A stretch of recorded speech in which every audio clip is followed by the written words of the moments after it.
What's up, guys? It's Analyst, and we're back again. This is now week, 15? First week of the playoffs. Yeah. Wow, things are rolling. We got a lot to talk about today. We're going to have some playoff advice for you guys. We're going to talk about last night's game for the Thursday night matchup. Brock Purdy doing his thing. And then, as usual, we're going to go into each and every game. First, let's talk about Underdog. As usual, make sure you guys are checking that out. I posted my picks yesterday on Underdog, and I think I got 8 out of 10 of them right. I was only off 9 yards on Christian McCaffrey's receiving, and then I think 11 yards on DK Metcalf's receiving. Otherwise, it would have been a perfect night for calls on the props there. So if you guys want to check that out, you can check out our page, fantasy.football.analyst. As usual, we put our picks there, and you can go to Underdog, use code ANALYST. They're going to match your first deposit up to $100. Luke, how are you? Oh, my earbud just fell out. How are you looking for the fantasy playoffs? How many leagues are you in the playoffs? What's the breakdown here? Yeah, I've got 5 out of 7 leagues I made the playoffs in. Looking good. My 2 dynasty leagues are the 2 leagues I didn't make it in, sadly. But that's all right. My redraft leagues are looking good. In our family league, I got the first round bye as the 2 seed. Kind of lucky, but I'll take it at 8 and 6. Yep. Our other league made the playoffs as well. I have 2 first round buys and then a couple of games on the underdog in the first round here. Looking forward to it though. Should be a fun week. Sweet. For me, I have 8. I'm in 11 leagues. I'm in 8 playoffs. I got 1 number 1 seed, which is another league that we're in. My team is very good, although it just lost Kyler, so we'll see. I got 2 number 3 seeds, 2 number 4s, a number 5, and 2 6s. I was about 5 points away from making the playoffs in our league, and if I had won that game, I would have gotten a bye in that league too. But besides the point, the reason we bring up how many playoffs we're in, and fantasy football playoffs in general, is because we want to give you guys some advice about like how to approach it, because we get a ton of questions, right? Especially now at time of like, should I start this guy? Should I start this guy? You'd be surprised of like, I know like Christian McCaffrey, I start him every single week, but like, what do you think about benching him this week? Go with your gut. Don't overthink it. Even if you end up making the wrong choice, or like even if we steer you wrong, because I tell you what, we're not going to hit 100% of what we, as much as I want to say like everything we say is like 100% right, it's never going to work out that way. So go with your gut, do what you think is right. Don't tinker with your lineups in the last 5 minutes unless there's an actual reason to. Like if you're starting a guy and they say, hey, he's going to be limited, he's not going to play too much today, don't start him, like start someone else. So be smart about that. Another thing to make sure you do is be evil, right? I encourage you guys to be evil with your opponents. If you see your opponent needs a quarterback this week and you have a bench guy you can drop to pick up a quarterback the other guy might use, do it. Be evil. Hold things that other people might want to use, even if you're not going to start them. Play evil. We're here to win. We're not here to have fun, all right? That's what we're doing. Any other advice for people going into the first week of their fantasy playoffs? Yeah, you hit on it.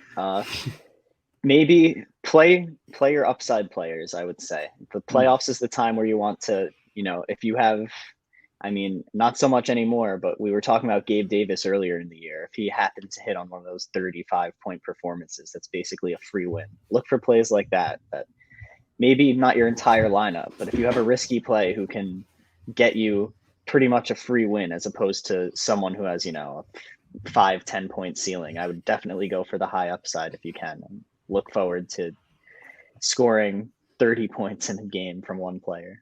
Definitely helps. Yeah, especially if you're going against, an opponent who has very high scoring. You kind of need to outmatch them. So risk it for the biscuit, right? Is that what they say? All right, so let's get into the recap of last night, right? Brock Purdy beating the Seattle Seahawks. What a freaking game.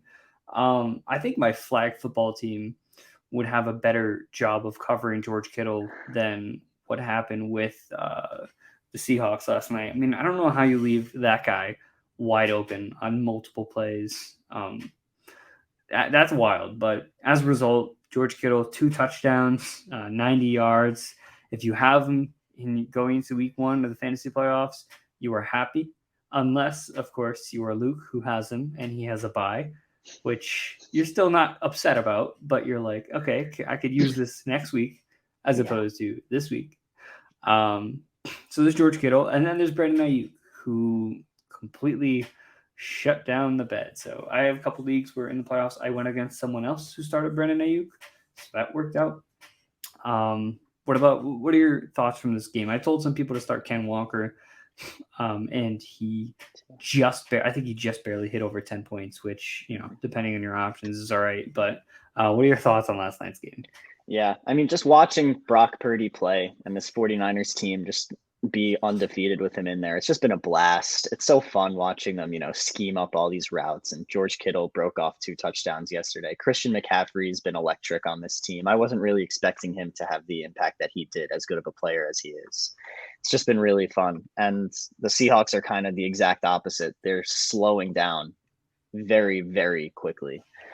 I mean, this is a pretty rough matchup for them. They have a really young and experienced offensive line going up against the Niners defense, which has been absolutely crazy, but definitely slowing down in Seattle. Tyler Lockett, I think he's out for the season.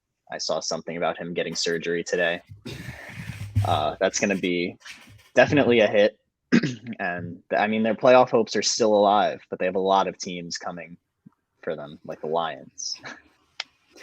Yeah, and what's interesting is we mentioned Tyler Lockett and his injury, and it seems like he's going to be out the rest of the season. But the reports that I've seen today is that he might just miss 1 week after getting surgery. Kind of wild. If you think about it, it's a Thursday night game, so you do have a little bit of extra time after that. Mm-hmm. But I would not be able to do anything to nevertheless play an NFL game 2 weeks after surgery. The exact words said that there's no firm timetable on his return. But from the sound of it, they want him back as soon as possible. So Tyler Lockett, I would say like 99% out for the following week, which kind of sucks. But there's a chance to get him back for the championship game, which is good. Outside of that, not really much to talk about from the Seattle side. We know Ken Walker's got better games ahead of him. They're facing the Chiefs next week. So DK Metcalf without Tyler Lockett going against the Chiefs next week is going to be pretty spicy. And for the team that I have as the number 1 seed, I just traded for DK before the playoffs. So I'm excited. I'm excited to see what that offense looks like. Maybe we have to talk about Marquise Goodwin potentially as a desperate flex option, but we'll see. I don't know. All right. So let's get into the first matchup of the games that haven't happened yet, including 3 Saturday games. So how nice is that for all the people out there who like watching football, and how unfortunate it is for my girlfriend who likes to spend time with me on Saturdays. So sorry, babe. Minnesota Vikings versus the Indianapolis Colts. Again, we still don't have to talk about the Vikings, really. We know what this offense is. We know who Dalvin Cook is. We know who Justin Jefferson is. For the Colts, who are the Colts? Luke, who are the Colts? Who are we trusting? Who are we playing? Pretty much nobody, I would say, is trustworthy. As for plays, I mean, Jelani Woods, maybe a desperate tight end play. He saw a lot of targets 2 games ago. The last game, didn't see as much, but he was still involved. I think, with the state of the tight end market, we keep running this point into the ground, but you're looking for that type of usage is definitely startable in pretty much any league, I would say. I'm actually starting him in a playoff game this week. So nice. We'll see how that goes. Outside of him, Michael Pittman is a fine flex start, I'd say. He's been the one receiver who I think Matt Ryan has turned to since he returned to the starting role. And it is a semi-decent matchup for Jonathan Taylor. I could see a lot of running the ball in this game and maybe some dump offs. I mean, we know the type of player that he is and was last year. I know that it hasn't been so easy for his owners this year, but I would still throw him in my lineup. I don't think the playoffs is the time to turn away from that. So Taylor, Pittman, Woods, you have 3 players there that you're not necessarily oozing with confidence for, but it's better than nothing. Absolutely. And let's look at the next game, which is also better than nothing on a Saturday at 4:30 when you have Deshaun Watson and the Cleveland Browns against the Baltimore Ravens and Tyler Huntley, who is officially practicing and will start after his concussion. So Deshaun Watson hasn't looked good, right? Just on the surface, has not looked good. Can he get better? I mean, this is his first game. Like what? His third game now after missing 2 years of football. Obviously allegations and all that kind of stuff aside, looking at him as a player, like he has just not been good on the field. He is getting the ball to David Njoku and Donovan Peoples-Jones, at least last week, which I love because I have David Njoku in a lot of leagues. And that touchdown at the end really saved me in a couple of them. But looks like David Njoku, Donovan Peoples-Jones are looking like weekly starts. There actually was a report as well saying that the Browns are going to continue trying to get the ball down the field in terms of guys like Amari Cooper, Donovan Peoples-Jones, David Njoku. So I think we're going to see more of that in this game. But what are your thoughts on these two teams? I mean, J.K. Dobbins, it seems like he only does well when he comes off injury in his first game back, and then he just kind of disappears. Because I remember when he played his first game this year, he had 20-plus points, and then now this is his second time back from injury, and he got 20-plus points or whatever it was. So, I mean, it's a good matchup. What do you think? Can you start Dobbins? I think you can start him, especially with the way this Baltimore passing game looks. I don't really trust anybody. Even Mark Andrews is iffy at this point. He's had a few rough weeks in a row now.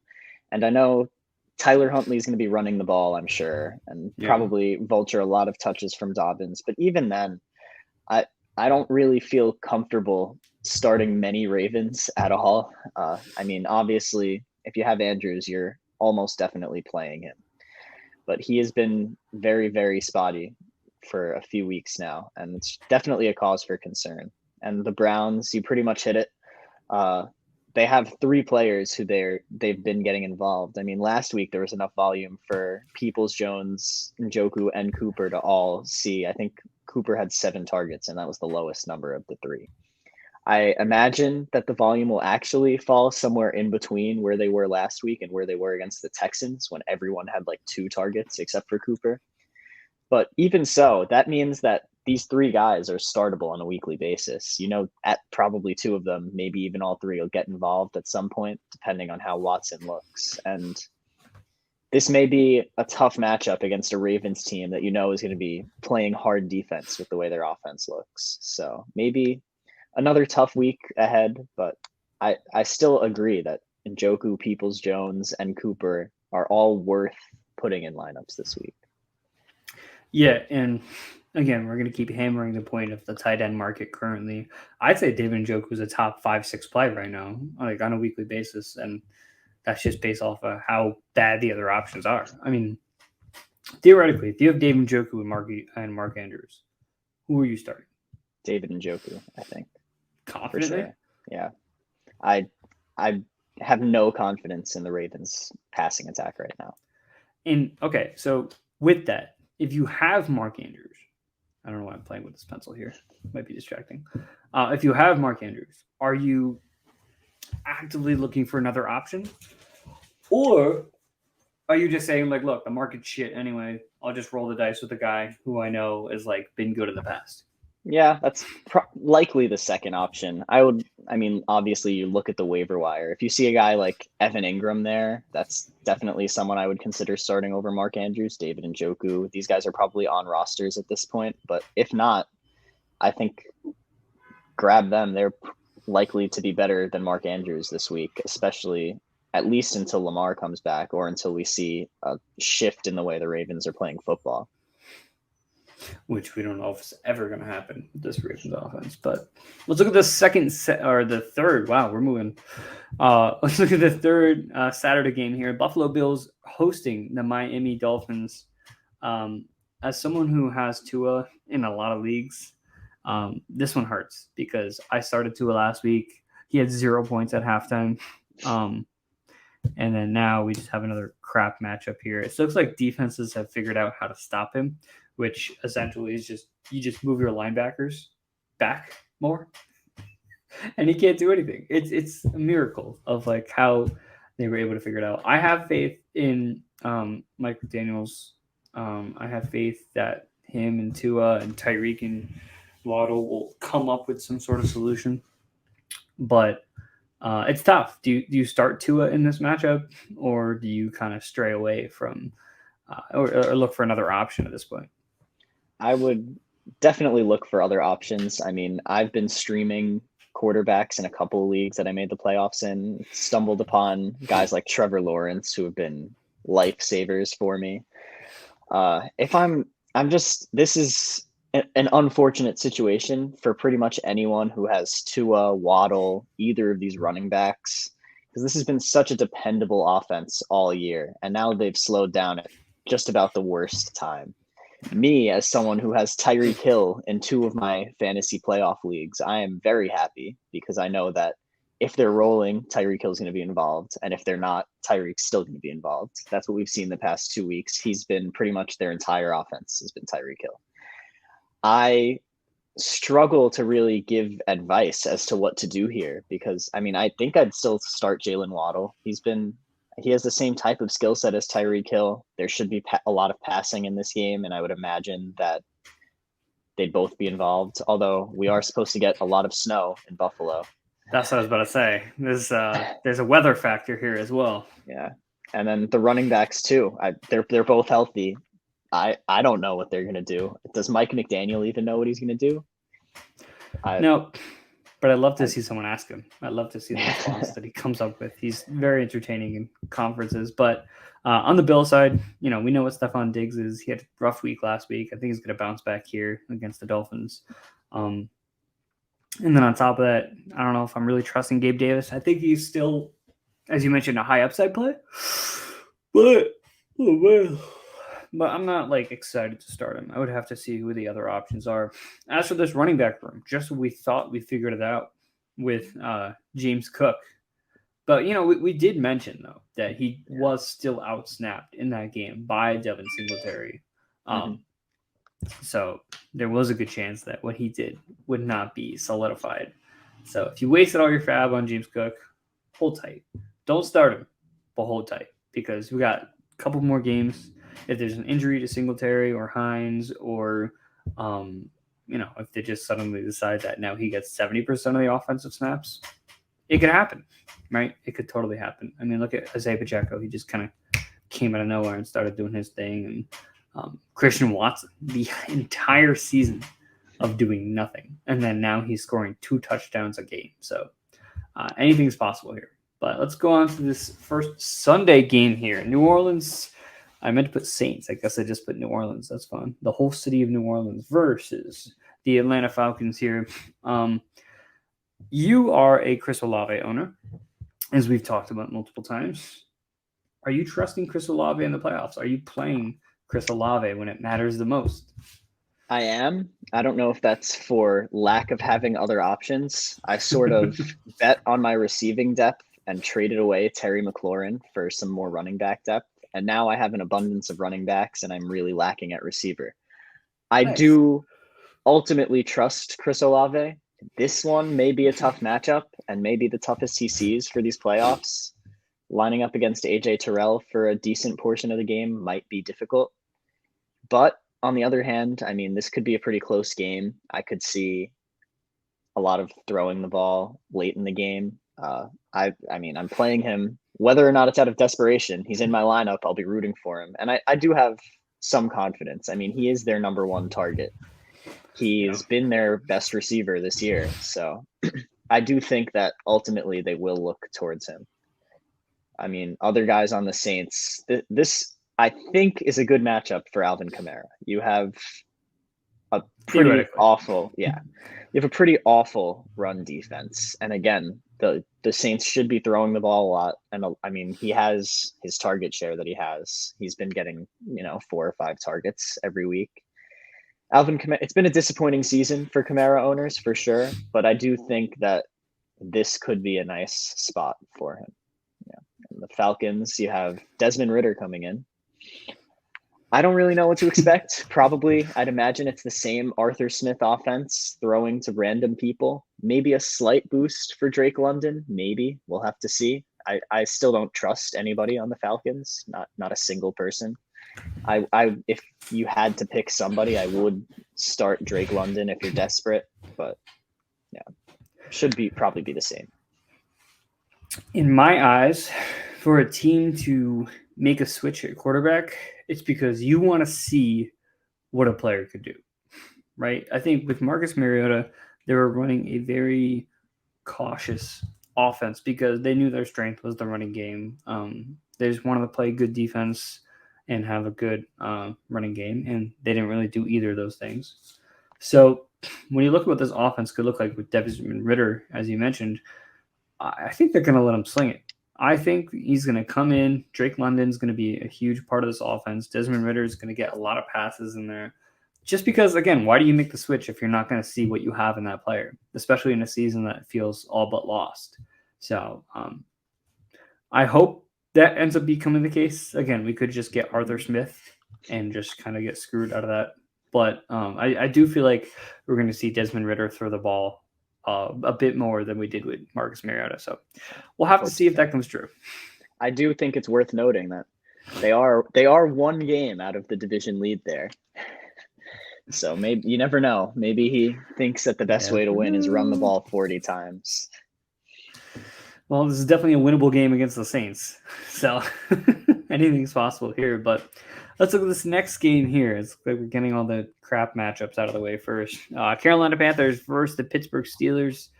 For the Panthers side, Foreman led the team in snaps, led the team in carries, did not lead the team in rushing touchdowns, unfortunately. Both Chuba and Blackshear both had their share, but Foreman took a little bit of a backseat. I do like this matchup against the Steelers, especially without Kenny Pickett and kind of a weird switch between Mason Rudolph and Mitch Trubisky, who are apparently splitting snaps right now for the first team. So it's going to be messy. But I like the Panthers defense. I like Foreman as well. I think Sam Darnold has come in and kind of just been okay, which is good. He hasn't been bad. He's been okay.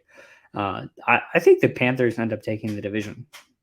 Honestly, I think that's kind of what ends up happening here because between the Saints and the Falcons, I don't trust either of them. One of them's being handed a loss this week. This week, I think the Panthers can get the edge on the Steelers here, especially without Kenny Pickett. And then they face the Tampa Bay Buccaneers, who they wiped the floor with a couple weeks ago. So I think this is a Panthers team that can actually end up making the playoffs, which is wild to think. They're going to be hosting a playoff game if that becomes the truth. But yeah, so I think Panthers are rolling right now. I think Foreman is definitely startable. And for the Pittsburgh side, Deontay got it done last week. George Pickens has really fallen off from what a lot of people thought was a weekly flex. He just kind of disappeared at this point. He's not getting targets in this offense anymore, which is unfortunate because he is really their best receiver. When you look at like between him and Deontay, Najee Harris is going to do his thing. So who out of all those names are you like, okay, I'm going to start you in the fantasy playoffs? Mm-hmm. If I had to pick one, I'd pick Najee Harris. I've been saying for a little bit that Kenny Pickett hasn't been that bad for the Steelers. And I think we saw that last week when Mitch Trubisky came in. And that was just, he moved the ball a little bit. But that 3 red zone interceptions, I think it was, that's just ridiculous. We had George Pickens come out and say that he would like Mason Rudolph to start this week. He did. Which is something that you don't really say about your team. But yeah, I don't trust any of these pass catchers with Trubisky or Rudolph throwing them the ball, to be honest. If I had to pick one, I would pick Deontay Johnson, of course. Pat Freiermuth, again, with the way tight ends have been, fine start if you need. But I just don't really want this Steelers passing offense. It's kind of similar to the Ravens to me at this point. They just, I don't trust the quarterback play enough, even with these weapons who are pretty good. I just don't want to deal with that in the playoffs, especially. Yeah, I feel that. It's definitely not a situation that's lucrative by any means for any of the players in there. I had to start Deontay Johnson last week. Luckily, it ended up working out. I had to start George Pickens in another league, and it ended up working out okay enough because of the long catches. But yeah, if I'm not mistaken, I believe there was a rift between Deontay Johnson and Mitchell Trubisky early in the year. Something about a locker room argument or a sideline argument between the two, something like that. I don't know. I think it had to do with targets and stuff If Mitch beyond Trubisky was my quarterback, I'd probably have an argument too. Yeah, there you go. Chicago Bears versus the Philadelphia Eagles. Justin Fields is healthy and back, coming off of a bye week. Unfortunately, the rest of his team is not. So he's got David Montgomery, he's got Chase Claypool, he's got Cole Kmet, and he's got his legs. And that's what he's been doing the most. I think the Eagles are going to have a good plan to kind of stop him there, especially because who does the Eagles defense practice against every week? Jalen Hurts. So I'm going to be a little lower on Justin Fields. I don't think this is going to be his typical 20-ish point game that he gets. But still, even if he, turns this game into 60 or 70 yards on the ground, and he's able to throw one touchdown or just dump off enough to David Montgomery to where he gets a receiving touchdown, something like that, I think it's a startable game for Justin Fields, is what I'm trying to say. If I have him, I'm not scrambling to find another option, but I would lower my expectations as far as what he's going to be able to do against this Philadelphia defense. Yeah. We talked about it last week when I think the Bears are a pretty similar team to the Giants. If they get anything done on offense against such a strong Eagles defense, it would probably have to be just Justin Fields doing something with his legs, dumping off, something to that effect. We didn't see it work out for the Giants last week. I wouldn't expect it to work out for the Bears this week. But I do definitely think Justin Fields is still worth a start if you don't have any other options. From the Eagles side, the exact opposite. Exactly the same thing we said last week against the Giants. It's a good matchup for pretty much everybody. And pretty much everybody produced last week. You had Jalen Hurts with a lot of rushing yards, a lot of passing yards, a couple of passing touchdowns in there. Miles Sanders, well over 100 rushing yards. A.J. Brown and Devontae Smith both catching touchdowns. This is the same type of matchup against another weak defense that should just be overmatched. And now you even have Dallas Goedert maybe coming back this week to add more offense in for the Eagles, which should be fun heading into the playoffs. Wow. So just got a notice that there's 3 feet of snow on the way for this Bills versus Dolphins game. Wow. I'd love to see another snowball. That'd be fun. That would be pretty fun. I think we still stand by what we said for each of the players. I think because even if it's not a deep pass as Tyreek Hill, and it's a dump off, and if he can get some, get his legs right in the snow, I think he's gonna rush by everybody else. So not really worried about that. Next game here, Houston Texans versus Kansas City Chiefs. For the Texans side, unfortunately, Dameon Pierce has a high ankle sprain. So if you enjoyed the Dameon Pierce ride, thank you for riding, and we'll see you next year. As far as the fantasy football playoffs go, it would make 0 sense for him to play in any other game this year. He is clearly your best weapon on offense. He has a high ankle sprain. You have 1 win the entire season. There is no reason, not a single reason, to put Dameon Pierce back in your lineup. So, unfortunately, the Dameon Pierce train is dead. He did come up just short of 1,000 yards. But again, that's not in a full season. So, if we had a full season of Dameon Pierce, we'd be looking at a very different story as far as potential rookie of the year. But nevertheless, Nico Collins also expected to miss this game. Brandon Cooks, he was practicing, but I don't even know if that means he's still going to play. So Chris Moore last week, I think, led all receivers with a 40-something% target share. Absolutely absurd. Do you want any of these running backs? No. Or anyone on the Texans? At all? Anyone? Maybe? Chris Moore dropped 10 receptions for 100 yards last week. I don't want to start him at all. But yeah, 40.7% target share, which was second behind Jamar Chase with 45. Yeah, I still wouldn't prefer to play him, but I guess he's a fine flex option if you needed one. I think what the Texans are trying to do with their offense here is a little unorthodox with this 2 quarterback system thing they tried out. and it worked last week. They gave the Cowboys a fight. I don't know how much of it was Davis Mills and Jeff Driscoll fooling the Cowboys, but yeah, I don't really want a piece of anybody on this offense, to be totally honest. And now on the flip side, you have the Kansas City Chiefs. They got plenty of options there. Juju coming off a big game. Travis Kelce having a little bit more of a couple down weeks in a row, at least to his standards. So I think this is a game where Isaiah Pacheco and Jerick McKinnon both startable, right? We kind of expected the Cowboys last week to run all over the Texans, which is why we predicted Malik. What's even his name? Malik Davis? Yeah, that's right. As like a desperate play, just in case like the Cowboys blew him out so much that he would just run the entire fourth quarter. Wasn't the case. I don't think that's necessarily going to be the case here, but Isaiah Pacheco, Jerick McKinnon, both very startable this week, especially after what Jerick McKinnon did last week. You talked before about how you're starting Jerick McKinnon last week and how are you starting him this week as well? Mm-hmm. Yeah, I've seen his usage every week. He's been pretty much the lead back, except for week 1 when it was Clyde Edwards-Helaire. Jerick McKinnon has had the most snaps out of every running back on the Chiefs every week after that. Even the weeks where Pacheco took over and had big weeks, Jerick McKinnon's been the most used running back. And he's been on my roster all year because of that. And I think it's interesting. We did see this a little last year as well, that Jerick McKinnon didn't really have a role. And then we got to the playoffs, the NFL playoffs, and they started using him more and more. And I don't know if that's a pattern, but it's definitely something worth noting. So I just don't have running backs in that league, but I have Jerick McKinnon. I'm playing him. So let's hope this continues.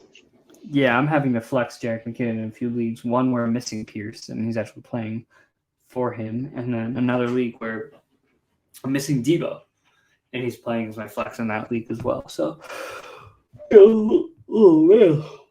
Oh, I got all the yawns today. Holy shit. But, yeah, I mean, this is what that offense is looking like against the Texans. I'm not expecting the Texans to do what they did against Dallas this week against the Chiefs. I think it's going to be a little bit of a different story. So let's move on to the next game here with Dallas. So Jacksonville Jaguars hosting the Dallas Cowboys. Evan Ingram coming off a monster week, which vaulted him all the way up to the tight end 4 spot. Travis Etienne, after not being involved 2 weeks ago and having a bad game in a blowout, they blow out another team, and he only gets like 3 points. So I don't know what's going on with Travis Etienne. I don't know who like lunch he spit in or whatever, but are we trusting Travis Etienne? Because I feel like if you have him, you're not really in a position to say no, right? Like I have Etienne in a couple leagues, I have to start him. I would agree. I think I trust him. I don't really have him in any leagues that I can think of. I would still trust him. I think that he is their running back. I think it's just been a couple of unfavorable game scripts for him in the past few weeks. I don't really think if you have ETN, you're not likely to have another running back to start over him, I would guess. I do trust him. I think that he's been the one thing that this offense has kind of seen consistently over the middle of the year, that he's been their main consistent stable force there once they sort of phased James Robinson out. And it's only been the past few weeks that he's struggled. I do think that I would be playing him. The rest of the Jags is a different story. I mean, you have Evan Ingram, who I'm playing this week, again, with the way tight ends are. I would definitely play Evan Ingram after his game last week. That was crazy. Trevor Lawrence, I mentioned I've been streaming Trevor Lawrence. He's up to the QB 8 in the league that I'm streaming him in. I don't know if I'm pretty sure it's standard QB scoring, but very happy with the way that ended up. And then you have the receivers, Christian Kirk versus Zay Jones. I'm at a loss for words trying to think who may be the guy this week. I couldn't even tell you. And it's funny too, because it seems like it almost seems like when they can move the ball like deep down the field, that it's going to be Zay Jones. And when they cannot, and they need to slowly progress their way down the field, it's going to be a lot of Christian Kirk. So that's kind of the way I view this.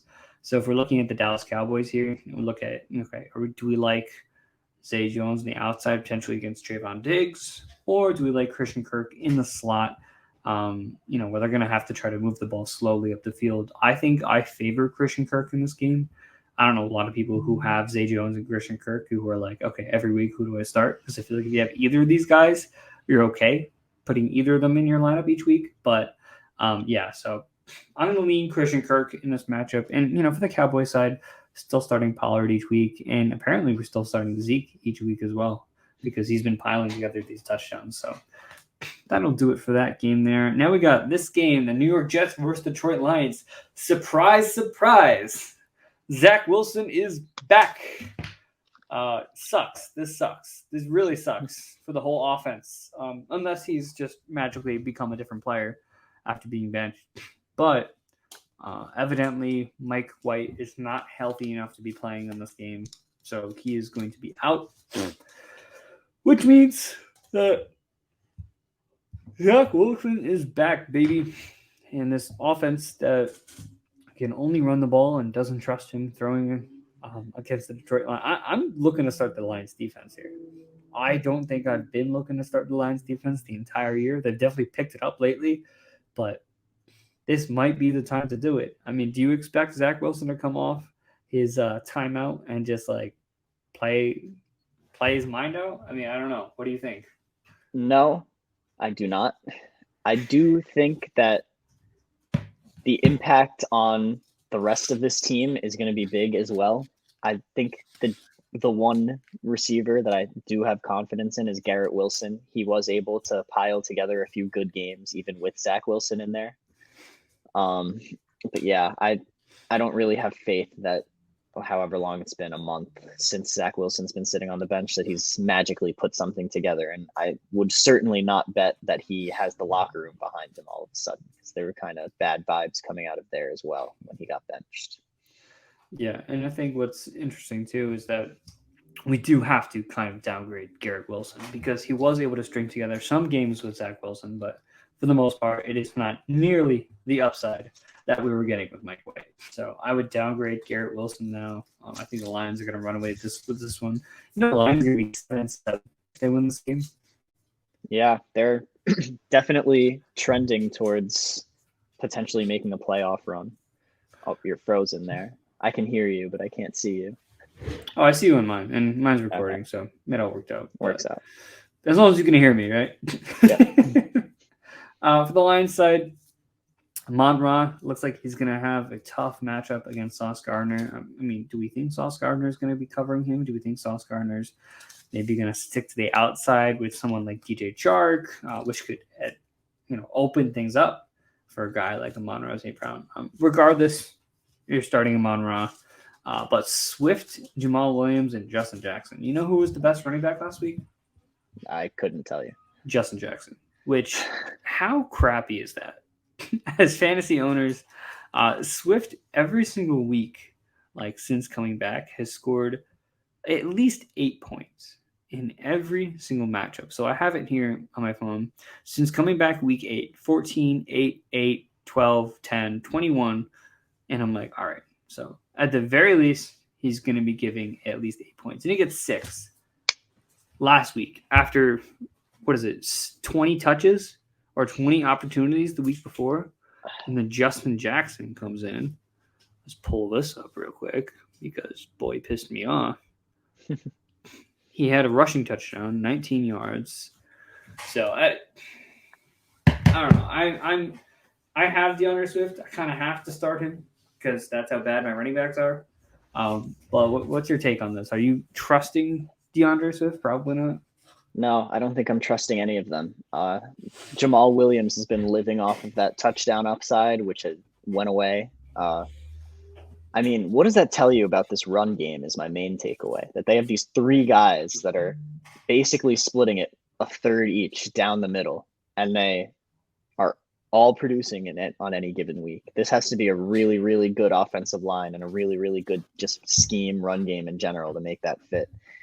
I I don't know. I mean, if they start to phase Justin Jackson out, like is sort of what was happening at the beginning of the year, where it was really a two-headed beast back there between Jamal Williams and DeAndre Swift, maybe then I'm a little bit more confident in each of them. But if all three of them continue to be involved, I don't want a part of it. And you have your Saquon and DJ Moore regrets, but I remember being at the start of this draft and just kind of saying like, okay, I want to get DeAndre Swift because I drafted Joe Mixon so many times over the last year. And I remember picking Swift over Mixon and everybody going, wow, he didn't pick Mixon this year. But only if I did, I would be in the playoffs. So again, not the time for regrets, but just making it known that that was a possibility. Next game here, Denver Broncos versus Arizona Cardinals. It looks like Russ. Is there any clear update on Russell Wilson? Is he? There is an update on the bathrooms versus touchdowns, by the way. I think he scored 3 touchdowns, which makes it 10 passing touchdowns to 12 bathrooms in his house. So just when we thought the bathrooms were going to run away with it, there's a chance that Russell Wilson could actually come through. If you guys don't know what we're talking about, we sound crazy. There's a TikTok page that calculate, every week they say like, oh, he's got 12 bathrooms and this is how many passing touchdowns he has. And the whole running joke is that he's going to have more bathrooms than passing touchdowns at the end of the year. But regardless, Jerry Jeudy, 3 touchdowns last week. I think he's the only one in Denver that I'm actually trusting. And then obviously for the Arizona Cardinals, Kyler Murray went down with that ACL injury. So it looks like it's going to be James Conner's show in Arizona. What are your thoughts here? Yeah, it's definitely going to be a rough matchup. I do see that Russell Wilson is slated to practice in a limited capacity today. I don't know if that does anything. We were talking about the concussion protocol last week and how it's sort of held players out, and that's what we're seeing with Kenny Pickett this week. So I would guess that Russ doesn't play this week, but you never know. Either way, I would imagine this is a pretty rough matchup from an offensive perspective. You have 2 backup quarterbacks likely playing. If Russ plays, you have a backup quarterback in Russell Wilson, who hasn't been very good this year, playing. 2 run games that, have volume maybe, but haven't really gotten much going. James Conner, I do think, is the best start you have here with his usage, especially. Colt McCoy, I feel like he was able to hold up Hollywood Brown and DeAndre Hopkins fairly well, but I don't know if I can trust him to hold both of them up every single week. We'll have to wait and see on that. But it's just definitely a ugly matchup from a fantasy perspective. Yeah, I think Colt McCoy is the kind of guy who could come in and span the ball to DeAndre Hopkins. And we kind of saw that in the second half of that game. Unfortunately, DeAndre did fumble, but before that fumble, he was getting a lot of balls thrown his way. So I think DeAndre Hopkins is going to be fine. I'm going to be very weary on Marquise Brown, and I think James Conner is just going to be the way they want to run their offense right now. I mean, he's the only thing that's been working. He's looked a lot better as of late, so that's good. What's not good here is the Las Vegas Raiders offense going against this Patriots defense that is absolutely killing it. It looks like last game Mac Jones was visibly upset with Matt Patricia again, but they hugged it out at the end. So I think we saw a little looser play calling. Big game for Josh McDaniels, obviously first game against the Patriots in the regular season. They did play in the preseason, and the Raiders wiped the floor with the Patriots. But again, that's preseason, so it's whatever. But Ramondre Stevenson, I don't think he's practiced yet. He hasn't. Oh, boy. I'm stressing. You know who has practiced? Damian Harris. That's crazy because Ramondre Stevenson literally came back into the game and then they took him out again. Like, if he was healthy enough to come back into the game, I would think that he would play this week. But he's the type of guy where even if he gets a limited practice on Friday, I imagine Stevenson will still play and still see high volume for a team that's fighting for a playoff spot right now. And he's clearly their best player. So if Stevenson does practice today being Friday, then I would assume he plays. And if he doesn't, then I would assume he doesn't, which means Damian Harris is going to be the guy. this week. So Damian Harris, I would start him as a mid-tier RB2, mid to high RB2. Um, I also don't hate Jacoby Myers this week, which doesn't really make any sense given what he's done. But Devontae Parker likely going to be out this game. They're going to need a way to move the ball against the Raiders. The Raiders really don't have great secondary at all. I think Jacoby Myers is going to be the way to do it, especially if Ramondre's out. I think that's where Jacoby Myers really comes in because Ramondre getting like 6 or 7 targets a week, and although they could shovel some of that to Damian Harris, I think they just kind of revert back to leaning on Jacoby Myers. So if Myers does play in this game, I will start him. It seems like he's trending that way. And Ramondre doesn't, then I think Damian Harris is also a good start. Anyone on the Raiders side that you're particularly looking at? I mean, obviously Adams and Jacobs are going to do their thing, or will they? I do see that Darren Waller might return this week. That could be something that they look towards. I'm surprised he's even going to return at all this season. And Hunter Renfrow as well, I think, is also activated. As someone who traded for Darren Waller while he was hurt, this is big news for me. Huge. I currently have Cole Kmet in my tight end spot, which isn't a bad spot to be in, but I could always use the extra help. So looking forward to seeing if he ends up playing. And then starting him if he does. It's a rough out here, guys. Los Angeles Chargers versus the Tennessee Titans. Justin Herbert coming off a great game for the social media quarterback there. No, but he did great. And Mike Williams, of course, had a big game when I was hoping he wouldn't.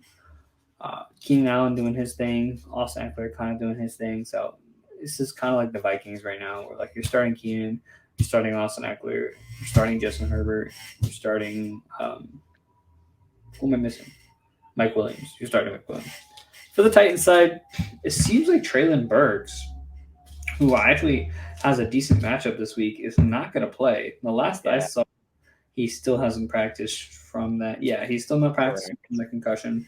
I imagine that he will hopefully be back the following week, because I know next week, which is when I might have to use him, he's going to be playing the Texans.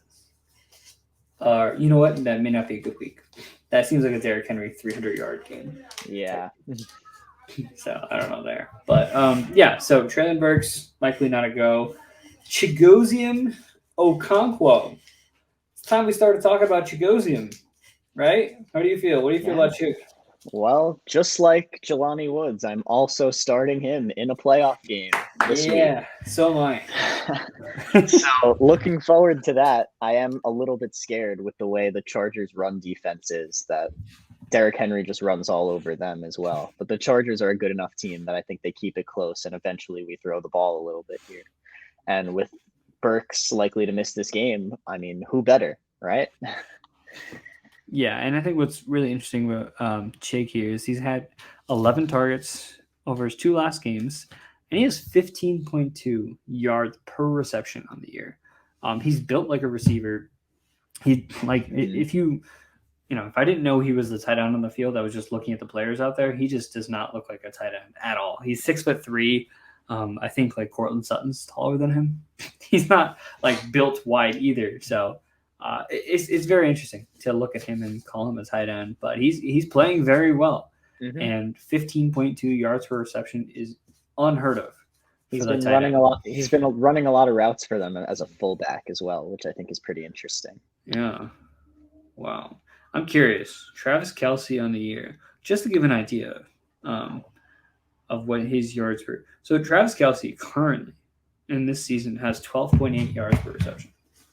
So when you think of a big play, type guys, that's Chig belongs on that list. So I would call him a desperate start this week, which a lot of tight ends are at this point. Instead of a desperate start, we'll just call it I don't have Travis Kelce start. Tampa Bay Buccaneers versus Cincinnati Bengals. I think the Bengals are going to wipe the floor with the Buccaneers here, kind of crap on their playoff hopes. This is just an abysmal Buccaneers offense. I don't know what it is even at this point. It's just like, is it the play calling? Is it? It just seems like there's a lot of dropped balls, a lot of incomplete passes. Just a very the most inefficient offense in the league right now. I think that's the best way to describe it. But I'm starting Chris Godwin. I think I'm still starting Rachaad White, Leonard Fournette, based off the targets that they're getting. Other than that, I don't really feel comfortable starting anybody else. I don't feel comfortable starting Mike Evans in this offense. Not Do you at feel all. the same way? I do. I do think that the difference between this year and last year is just the offensive line pieces they lost, especially on the interior there to free agency. It's just a problem. They had to replace their entire interior offensive line this offseason, and it has not gone well. They're not very physical. They are absolutely miserable in the red zone. They can't run the ball. And as a result, I mean, Mike Evans, we brought it up last week with the race to 1,000 yards for Mike Evans. It doesn't feel like he's getting there. He's at 805 now. Yeah. 4 games left. I wouldn't start him this week. I agree. I hope he can get it because he deserves it. I hope they just kind of sling him 100 yards in one of these games and just get him close to that margin, especially if the season's lost at that point. But yeah, it's unfortunate. And, on the other side, it looks like T. Higgins, Tyler Boyd, both questionable going into this game. It was all Jamar Chase last week, as we mentioned before, with that 45% target share.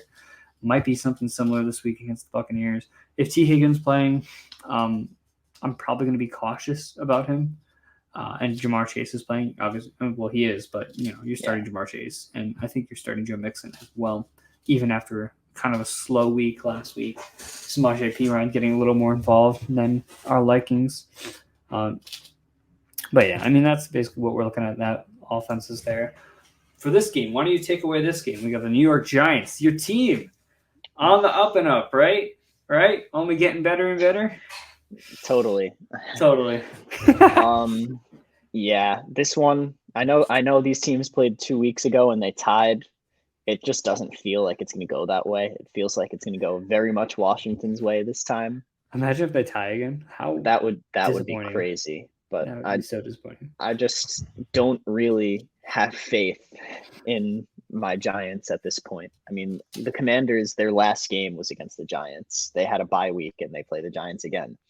The Giants, on the other hand, get absolutely destroyed by the first place Eagles. Kind of two totally different stories here. Washington on the rise, the Giants not so much.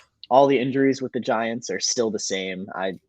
It's just a good matchup for Washington. Terry McLaurin, absolutely awesome matchup. I don't see a world where you're not starting Terry McLaurin this week. Good matchup for whatever running back. I guess Brian Robinson, who like this is a pretty similar running back to like the Dolphins, who have been flip-flopping every other week. But if I had to take a pick, I would pick Brian Robinson this week. I think good matchup for him. Pretty much a good matchup for everybody on Washington. Yeah, especially after the bye, because we mentioned how they were trying to kind of force Brian Robinson into a workhorse role.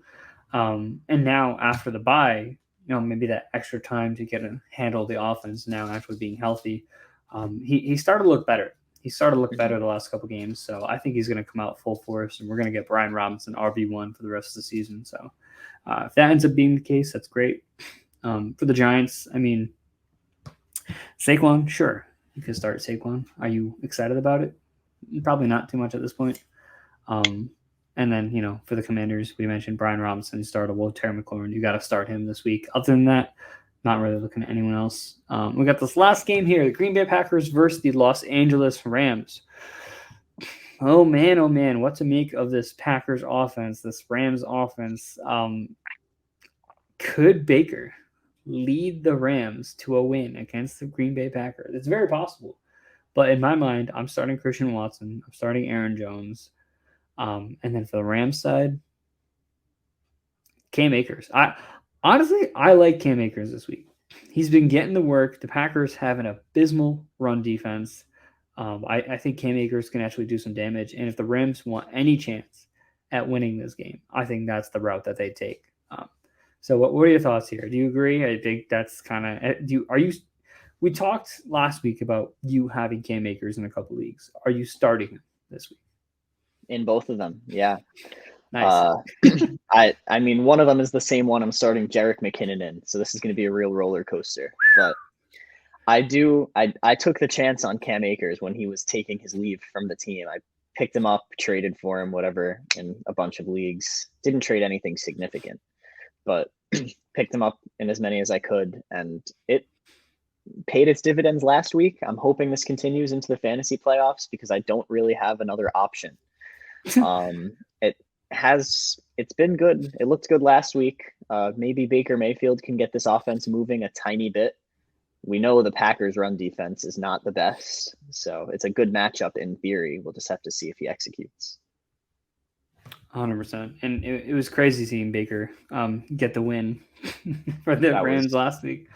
So to do it again on Monday night, we get to see Baker in primetime twice, which is not something that I don't think anyone thought we'd be excited to see at this point during the year. But hey, here we are. It's the NFL. Anything can happen. So thank you guys again for watching. Good luck in week 1 of the playoffs. And when you win, we'll see you back here again next week for week 2. And also, guys, don't forget, on every Thursday, we're posting our picks for Underdog. I got 8 out of 10 yesterday.